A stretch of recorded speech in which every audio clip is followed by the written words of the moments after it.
Hi guys, welcome back to my channel. ఈ plate చూసారా, వెజిటేబుల్స్తో మంచి కలర్ఫుల్గా ఉంది కదా. ఎవరైనా ఫస్ట్ టైం నా ఛానల్ అన్నది చూస్తే సబ్స్క్రైబ్ చేయండి. వెజిటేబుల్ బిర్యానీ అంటే ఇష్టం లేని వాళ్ళు ఎవరుంటారు చెప్పండి. ఆ ప్రాసెస్ ఎలాగో ఇప్పుడు చూద్దాం. ఒక కుక్కర్ తీసుకుని అందులో ఆయిల్ వేసి ఇందాక కట్ చేసుకున్న వెజిటేబుల్స్ ఉన్నాయి కదా, అవన్నీ వేసి బాగా వేగనివ్వాలి.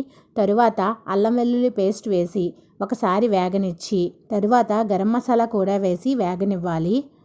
అరకేజీ బియ్యం తీసుకుని అందులో ఒకసారి వేసి కలపాలి.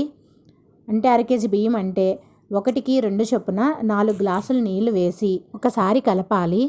బిర్యానీకి సరిపడ్డ ఉప్పు వేసి ఒకసారి కలపాలి. ఉప్పు సరిపోయిందా లేదా అన్నది ఒకసారి చెక్ చేసుకోండి. తరువాత కొంచెం కారం వేసి ఒకసారి కలిపి కుక్కర్ మూత పెట్టండి. 3 విజిల్స్ వచ్చిన తర్వాత ఆపేయండి. అంతే, రుచికరమైన వెజ్ బిర్యానీ రెడీ. ఈ బిర్యానీ అంటే పిల్లలకి పెద్దలకి ఎంతగానో ఇష్టం కదా.